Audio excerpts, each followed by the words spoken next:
Welcome to Bulls Without Borders. We're here for Red Summit 23, the Michael Jordan edition. Unfortunately, we asked Michael if he'd come. He wasn't able to make it to this one, but maybe for 45. Yeah, but I'm here with the OG3, the three men who started it all. Bulls Without Borders going back to their roots, baby. And all the way to my left, I've got Troy straight out of Australia. He's the front man for the Whole Lot of Bull podcast and diehard Sixers fan, not 76ers. 36ers. But how are you doing today, Troy? I'm good, man. I'm good. Obviously the AFL season's fully underway, and my team, Port Adelaide, last night again had another heartbreaking defeat. 2 points, lost by 1 point last week, and I actually saw an interesting stat. Port Adelaide's lost in the last 7 games, we've had less than 1 goal defeats 4 times. We had done that 4 times in the previous 175 games.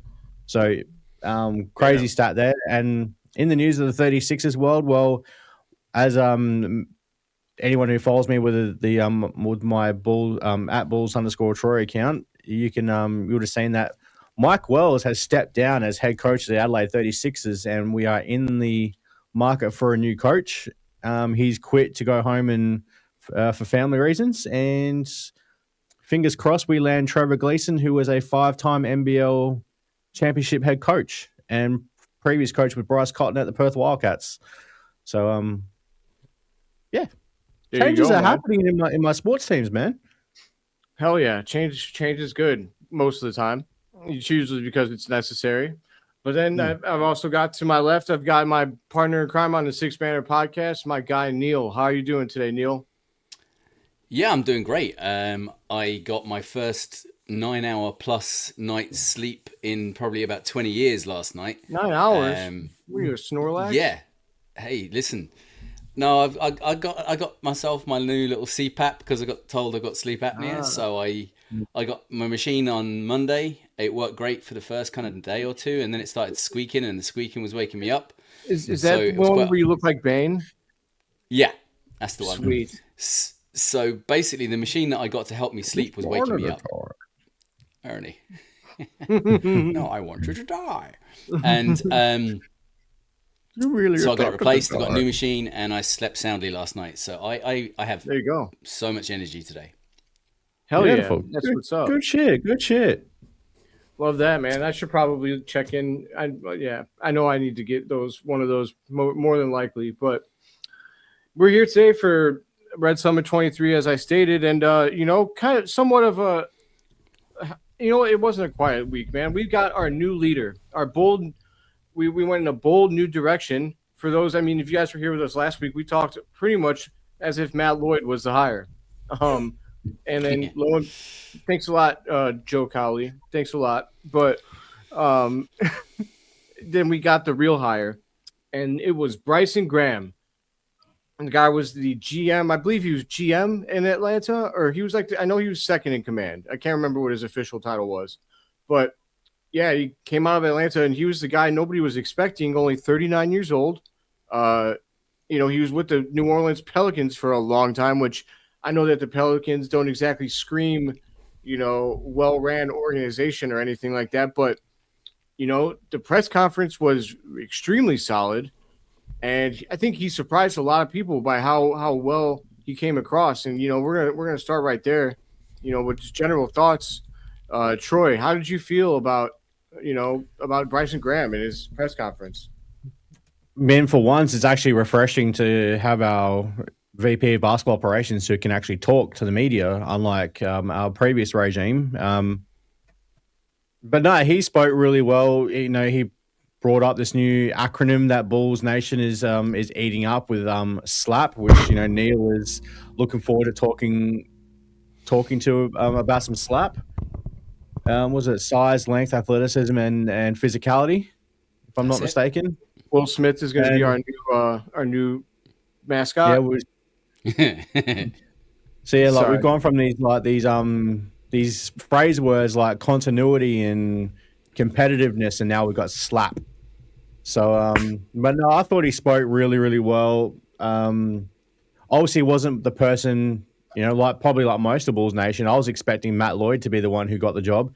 And to be quite frank, when it comes to any of these candidates, whether it be Matt Lloyd, whether it be Bryson Graham, who we obviously hired, or anyone else, I don't know jack shit about any of these guys. Like, I'm hearing it after well, as far as Bryson Graham goes, I'm hearing what he's done after we've hired him. So, but no, I'm looking. End of the day, the Acme era is well and truly over. It's time for Bulls Nation to let the fuck go of what Acme did or didn't do, and start focusing on what Bryson Graham and the new and the rest of the front office hire that is still yet to come with the new general manager and stuff. But let's focus on what they can do, not what Acme did or didn't do. So I'm looking forward to the future. Hell yeah. Neill, what are your general thoughts? My general thoughts are not drastically dissimilar. I found it so good to see someone sit behind the mic as the new VP of basketball operations and talk eloquently, comfortably, relaxed. He had poise, he had charisma, he said all the right things, he hit all the right buzzwords. And the important thing about the whole thing is it never felt disingenuine because it never felt rushed. Everything we always got from Acme was always about, we're nearly there, we're almost there, we just need to do one or two more things and we'll be there. And everybody could see that he was talking out of his little squeaker. There was absolutely no truth to what he was saying. But I believed every word that came out of Bryson Graham's mouth. He had me completely locked in on every syllable, and I loved that. Until he proves himself wrong in any capacity, I'm all in. Hell yeah, man. I agree. I think, I'm not sure what I expected. Sometimes when you just look at somebody, you can kind of imagine how they might come across. And I thought just by looking at the guy, like he just came across as someone that would be well spoken. But I think he went over, like, he exceeded my expectations. He was amazing. I actually remember the timestamp immediately, or like distinctly in my head, because I left a comment in the YouTube video of the press conference. But at 7:33 that was the exact moment I believed in Bryson Graham, and it's because he said that he cried when he got the job. Immediately love that shit, man. That's a man who's not afraid to speak the truth. He could have easily hid that. A lot of macho guys, I don't cry, I never cry. You know what I mean? But he was honest from the get-go, transparent. You got the sense that this is a man who moves in a methodical way and does things the right way. I'm really excited to see what he brings. And yeah, we have a new acronym. I know you guys aren't Chicago Bears fans. As I will say, the acronym probably brings up a little bit of PTSD for those of us who are also Bears fans, because our last head coach was awful and he had acronyms. He was an acronym guy, but this guy's going to be much better. I have a lot more faith. And, he said a lot of things that kind of gave us hints as to what we can expect moving forward. I do want to say, and I'll toss this your guys' way. He brought up slap. I can't remember exactly what all of those, but one of those was length. I think another one was athleticism. I wonder, did you feel like Josh Giddy might be on his way out after you watched that press conference? Troy, you can go first. I know that's your guy. No, I mean, while I understand, when Bryson Graham says size, length, athleticism, physicality, I understand it, because those are things that Josh Giddy, apart from size, because he's 6'8" at the point guard position. He doesn't have great length. He's definitely not athletic.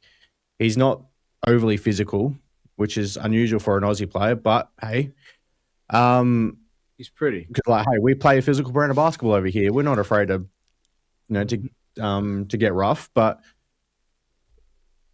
so I can understand why a lot of Bulls Nation are like, oh, that's it. Josh Giddy's out the door. Let's go. Like, we're moving on from Josh Giddy. It's like, no, that's not the case. Like, it just means like not every single player on your roster has to fit this acronym. Like, and it's not going to be. And even if you tried it, it's not going to happen. Like, you can't have every single player that slaps. So, you can put players around Josh Giddy that, let's keep rolling with the acronym. You can put players around that Josh Giddy that do have slap. And that will fit around Josh Giddy quite nicely. And so I don't see this as Josh Giddy being out the door. I know a lot of it's just the irrational Giddy haters that have just jumped all over this as seen as an opportunity. Yep, Josh Giddy's out the door. So, but no. But at the end of the day, I will state this, and I stated this the other day on Twitter.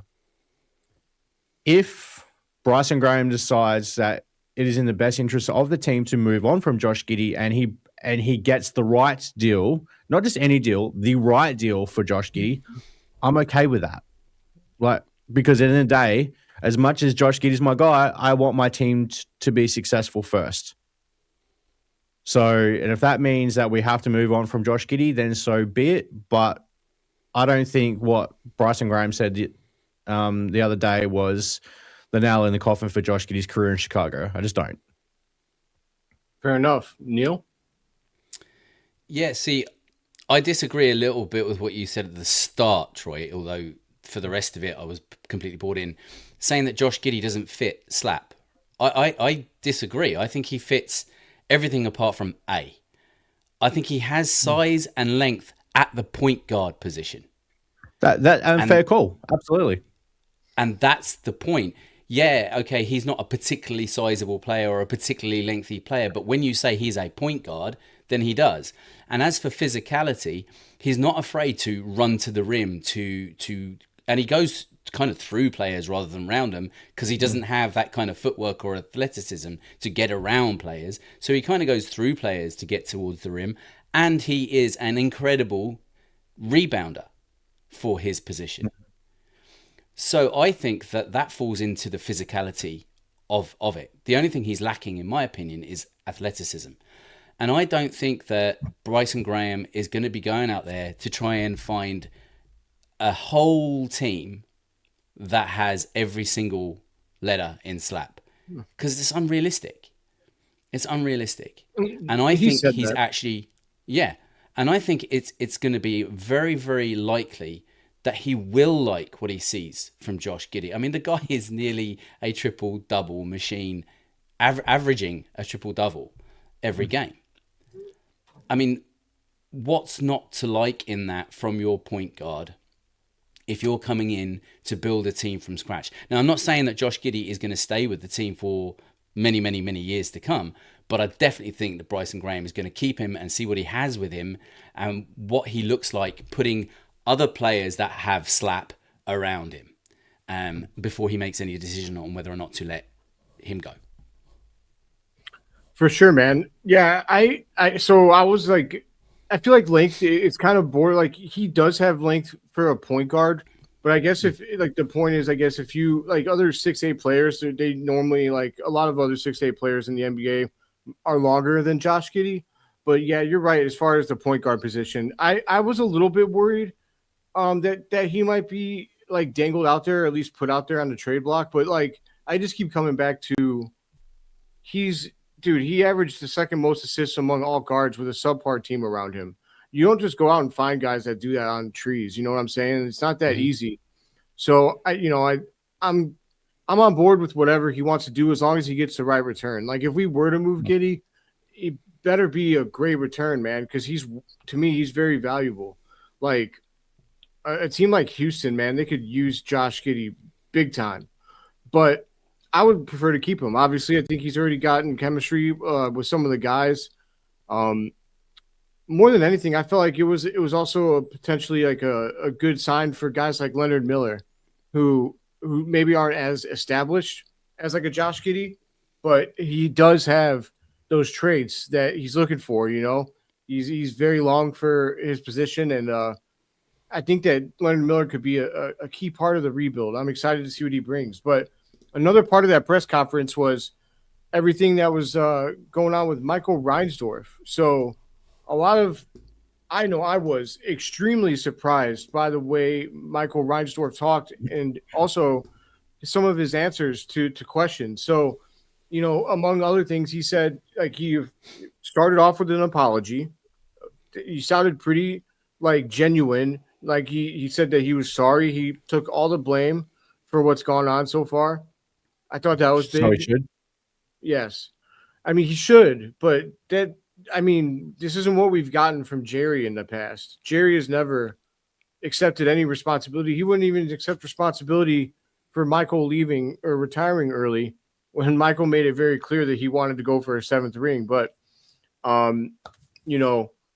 Michael also said that he was not afraid to spend into the luxury tax if we had a team that was going to be contending.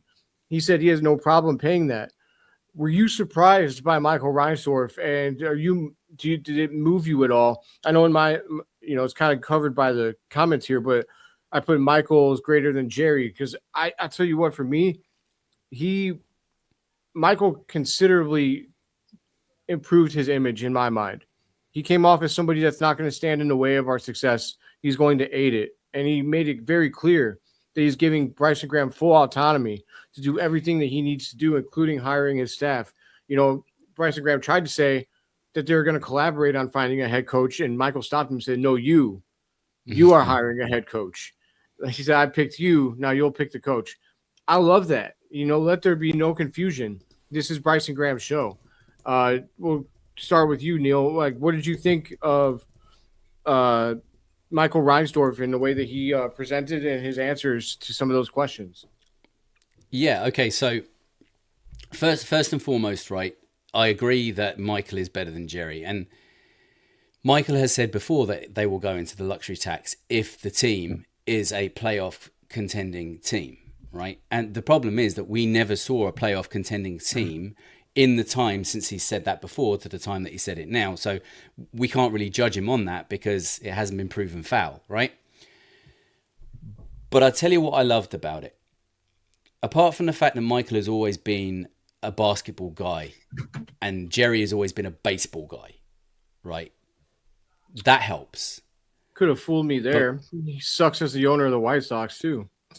Well, I know very little about baseball now, so I'm not going to get into that with you. But yeah. It's known that Jerry's first love was the Sox, right? Was the White Sox over the Bulls, right? Even when the Bulls were at their best.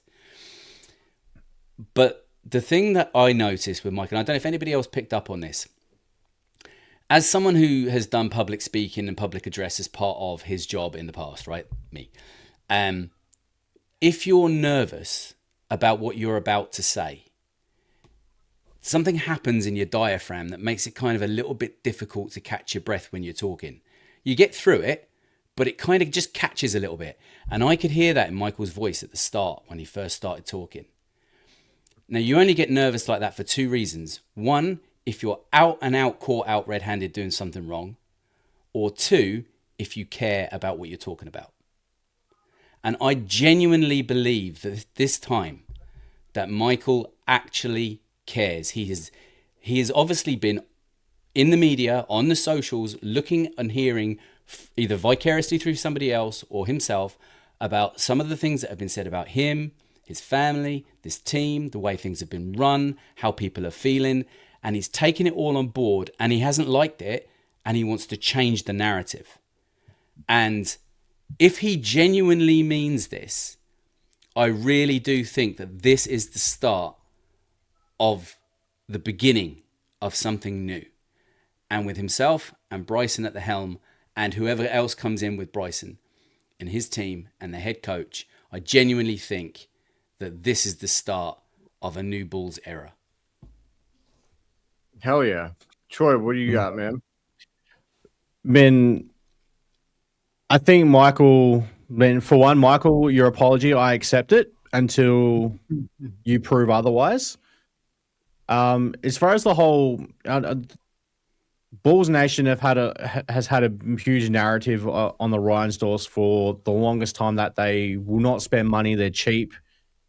This isn't like when it comes to going into the luxury tax, yeah, but as reasons that Michael and Jerry himself has also said in the past, unless they're on the brink of contending for a championship, they're not going to pay the luxury tax, and not many franchises do. And you know what? I'm not mad at that.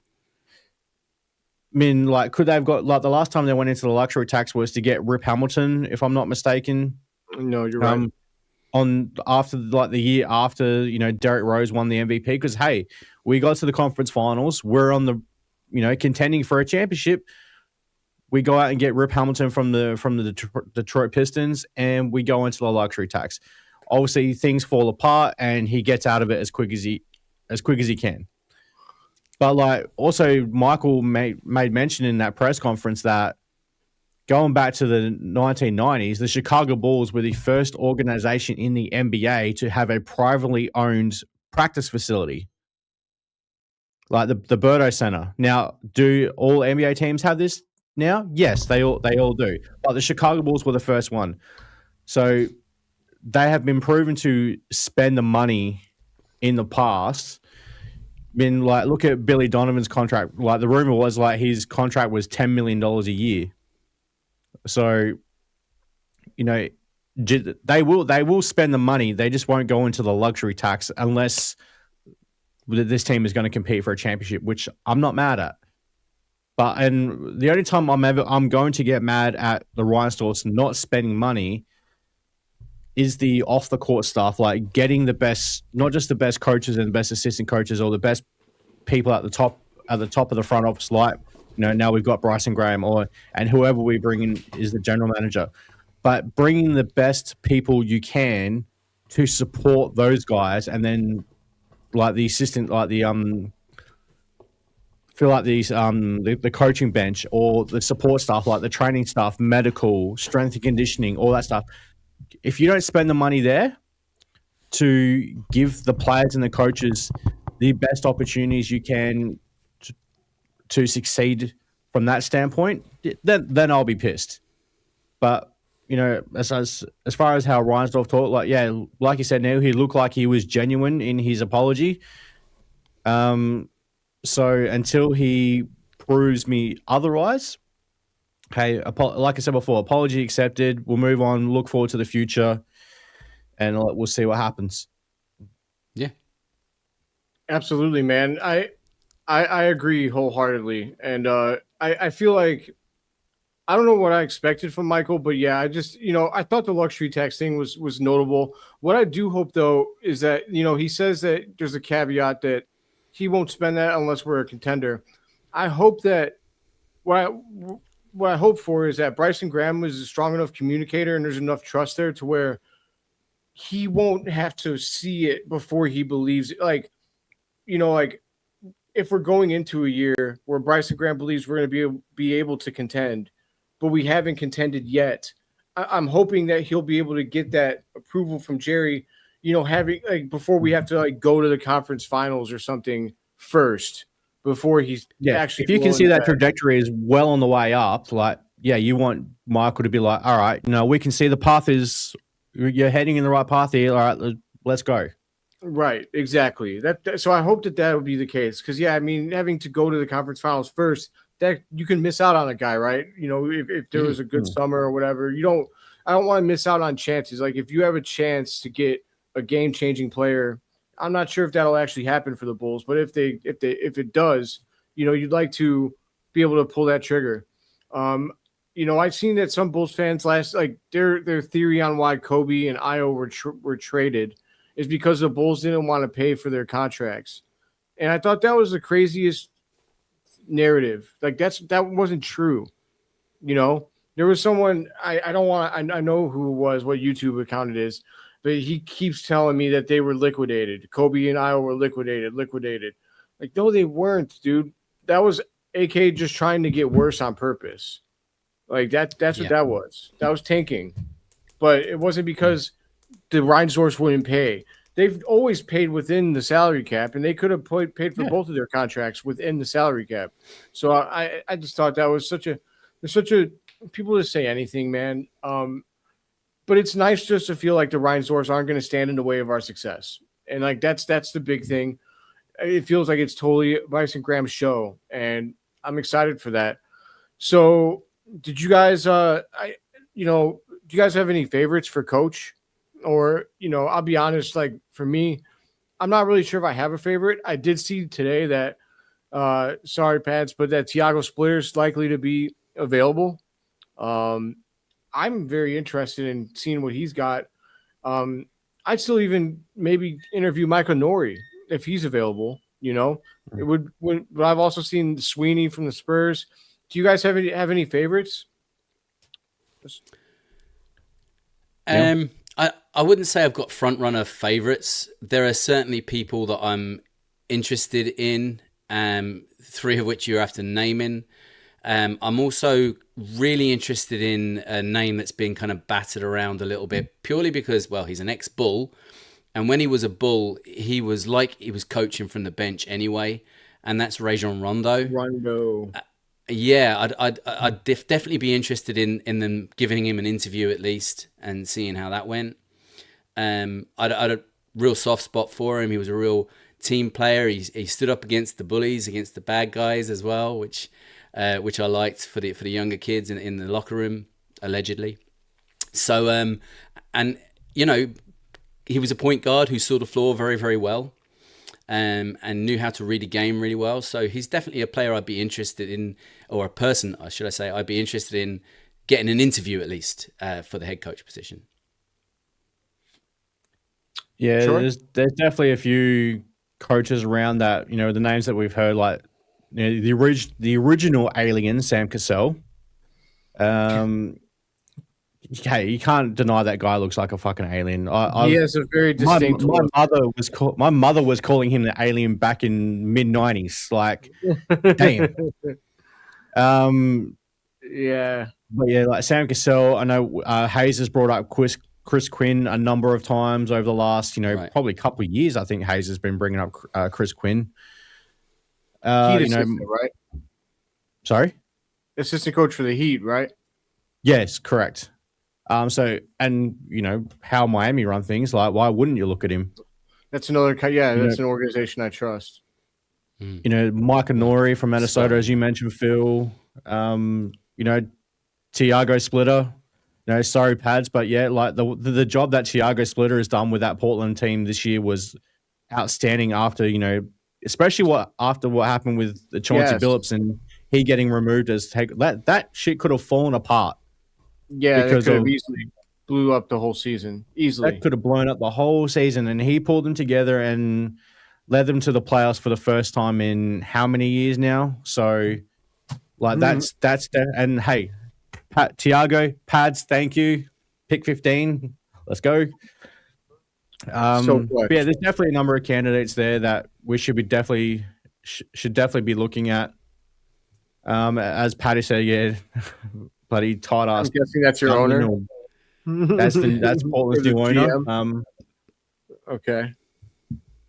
So apparently he's a bit of a tight ass. And people thought Jerry Reinsdorf was a tight ass. Well, based on what we've seen so far with this new Durden dude, that guy's ass is tighter than the bee's ass. So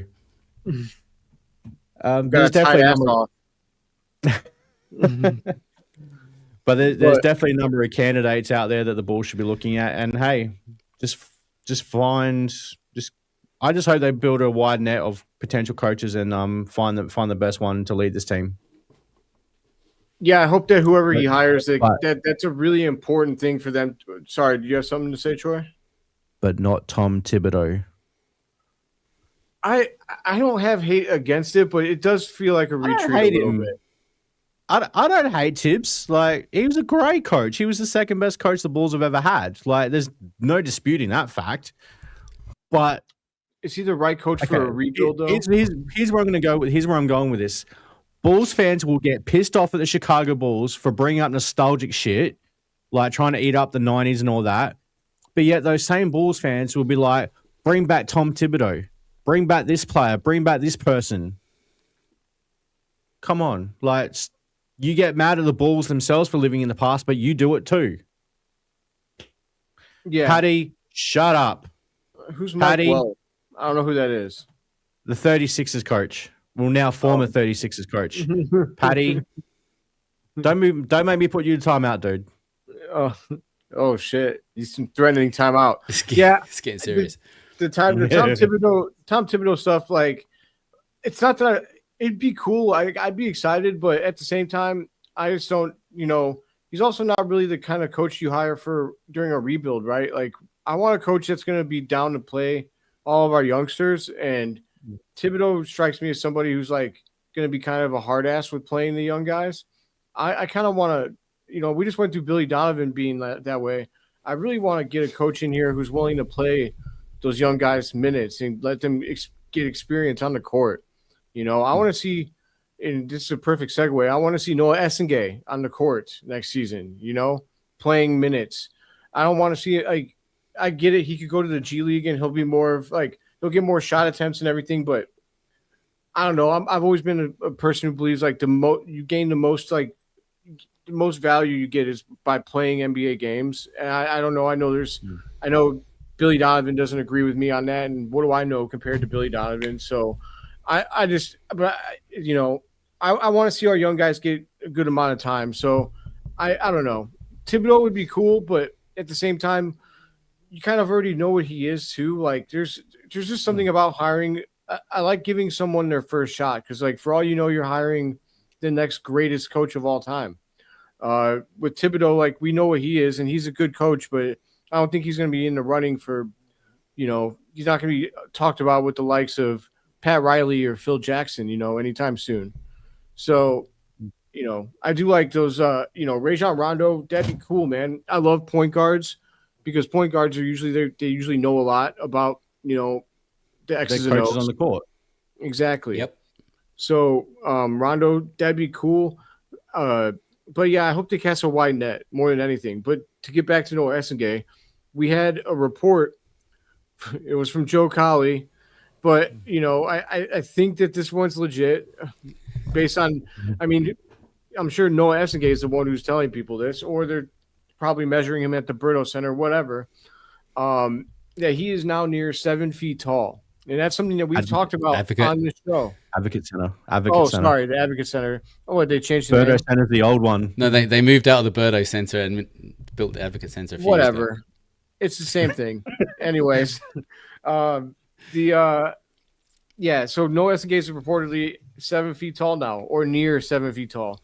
There's a lot of people out there that have misconceptions about his height. There's people in my comments on the video I did saying, if you grew 2 inches, then he's 6'10" now. He was only 6'8". No, guys. Noa Essengue measured barefoot, 6'10" at the NBA Combine. So, chill out, take a chill pill. But he's near 7 feet tall now. So, what do you guys think about Noa Essengue growing to 7 feet? And does it make you feel better about his? Does it make you feel any different about his chances in the NBA? And do you believe that this changes like the way that he'll be used or anything like that? Because I've seen some stuff like that. I've seen an article out there that suggested that this will change the way that he plays on the court.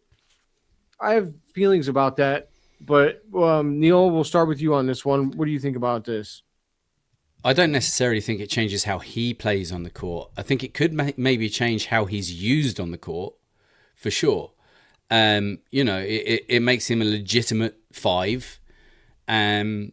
So the chances of him playing at the 4 are a lot slimmer, a lot less likely than they would have been, unless they have another person at the 5 who is a legitimate 5, and then they could play the Twin Towers. But other than that, I think what happens with kids that grow quite rapidly later, in particular in their later teens, that have any kind of a growth spurt, they tend to play like they're still short.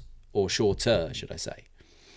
So a lot of the skills that they've developed when they were a 4 or a 3, they carry with them. Like, I mean, look at Victor Wembanyama as a perfect example. The guy handles the rock Not like he's 7 foot, whatever he is, 7'3". Is he 7'4"? Whatever, He's whatever height he 7'5". is. 5'7", 6". 7'5". Yeah, and he's probably still growing too, right? But he handles the ball and he moves his feet like he's a smaller player. That's what we could end up getting as a result from Noa Essengue. And if we do, and we end up getting this nimble player at the 5, that's going to be electrifying for this Bulls team. Especially if he can play himself into a starting position. What are you thinking, Troy? Yeah, like Noah growing to 7 feet, it's just going to add to the versatility of the team overall. Like, obviously we got the lottery, the draft coming up, so see what happens there with what in terms of what type of position that Noah actually ends up playing. But Noah will still have the ability, even at 7 foot tall, to play the 3 through to the 5, because he's got the ability to probably, and he's got enough ability to put the ball on the floor and do some ball handling duties.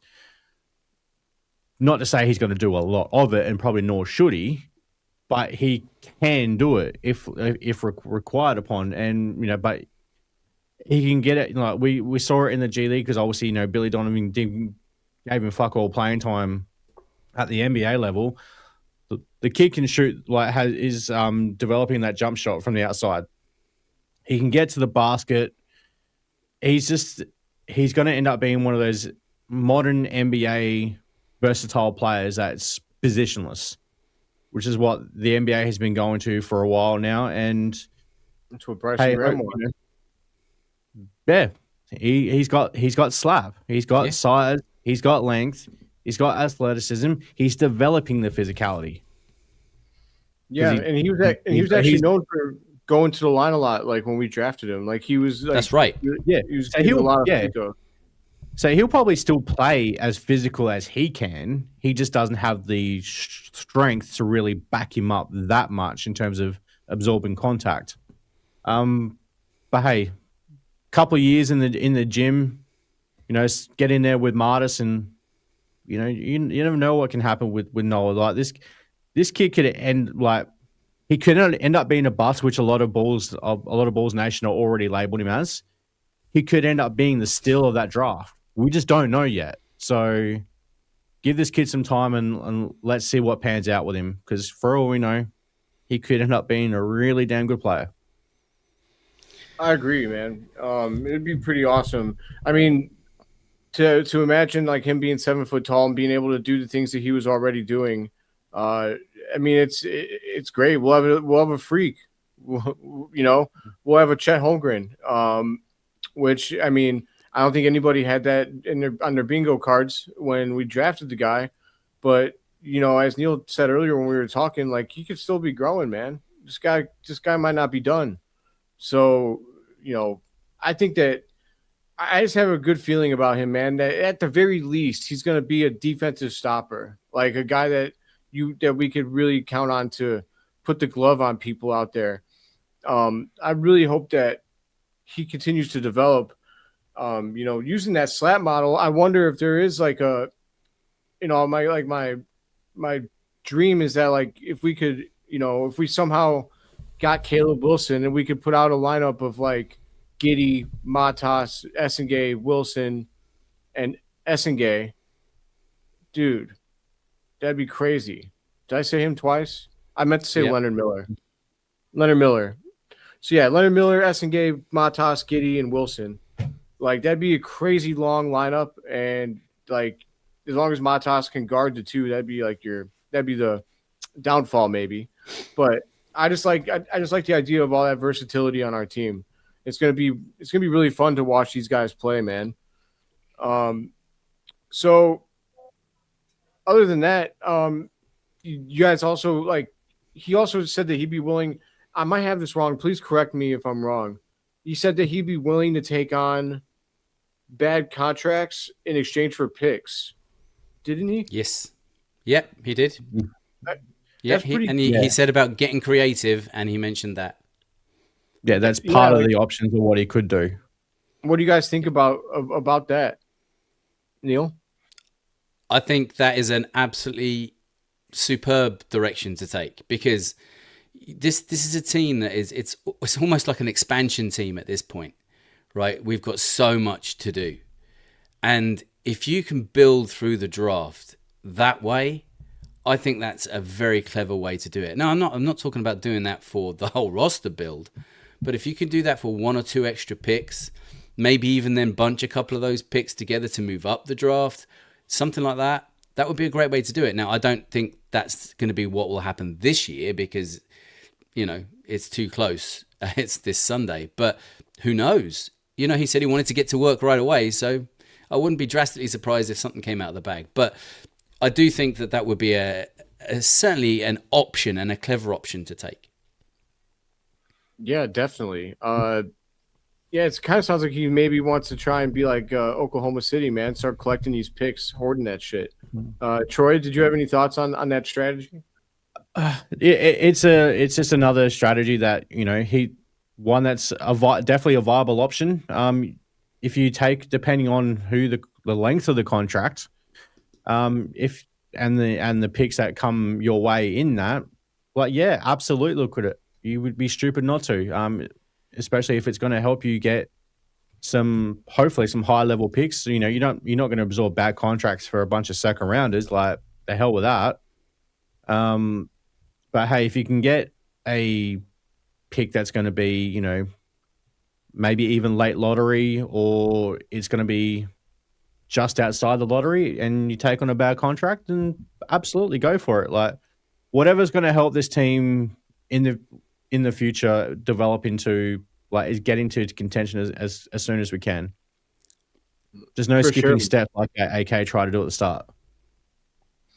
Not to I know I didn't ask you guys about this prior to doing this. So if you don't have an answer for me, we'll just move on. But do you guys have any early favorites in the draft? Like any prospects that you've been looking at, or anything that like really tickle your pickle?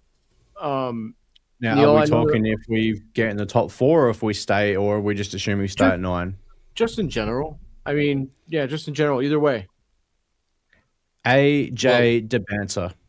Yeah, you need to get number 1 for that, though. Yes. Yep. Yeah. You need to get number 1 pick to get AJ, because, hey, as I've said on Twitter, if you land a top 4 pick, you can't go wrong with any of those guys in the top 4. They're all going to be great to superstar players. I have my order of preference. Some people are going to get mad at that. I don't give a fuck if you get mad at it. AJ DeBanter, I flip-flop between Caleb Wilson and Darren Peterson at the 2 and 3, and then Cameron Boozer. Like, that's just how I see the top 4.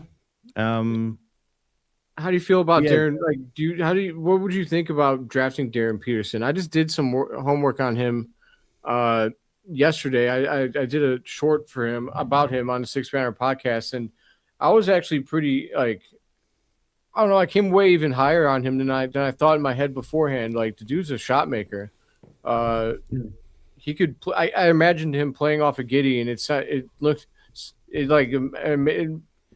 pretty great in my head. How do you feel about Darren Peterson? Like, how would you rank him as opposed to do you have Caleb Wilson over him?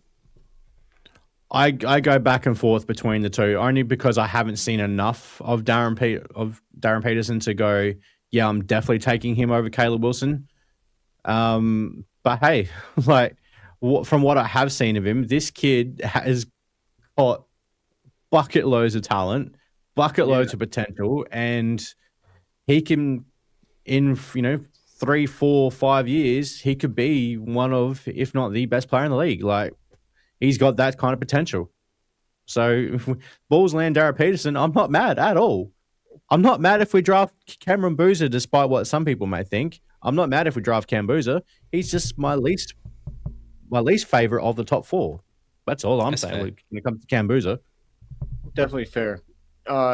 Neill, did you have any thoughts on any draft prospects? I know we're going to be doing like a draft special coming up here, but just wanted to throw this out there. Which pads will be joining us on? Yes, sir. Right.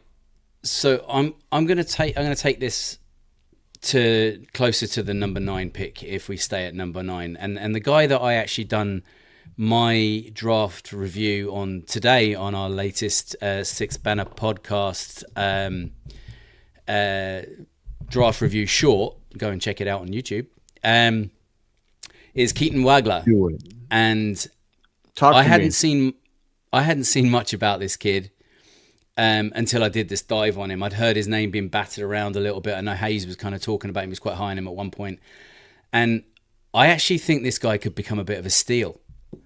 If you can pick him up at number 9, I think he could be a surprise steal of this draft, a little bit like Mattas was at 11. Except for Mattas was expected to go higher and he slipped back. This guy's gone the other way. At the start of the season, he was being noted to land around about be drafted around about 250th. Yeah, it was where he was being placed across the nation. Mm-hmm. Now some scouts are placing him at 5. It's wild. In one season, that is insane. Yeah. Now, he's not particularly athletic and he's not particularly explosive, but he is incredibly clever. He plays with a very, very high basketball IQ, and he can create his own shot, and he's not fazed by defenders. He's got a 6'6" frame, he plays as a combo guard, and this guy, I tell you, he's going to surprise some people. From what I've seen of Keaton Wagler, that kid can shoot. Yeah, and he's got range. He's been rated as now the top shooting scorer in the draft. Over Darren Peterson? Yep. That's from what I was looking at today and my dive that I did on it. There are some scouts that are saying he is the best shooter in the draft. Damn, dude. I mean that's high praise, because I know that was all that Peterson was able to really do this season, because all of his injuries kind of limited him athletically. But when I was doing my homework on Peterson, like they said that they think he could be even better in the pros because of the improved spacing, and because in college or in high school he was more of an attacker slasher type, but because of the injuries he had to become more of a shooter. But he was an excellent shooter for Kansas. He averaged 20 points a game, but he just was always hampered by his injuries. But yeah, man, I mean, if Wagler is going to be that good of a player, then I'm on board, dude. His rise has been pretty insane. You don't really see that, so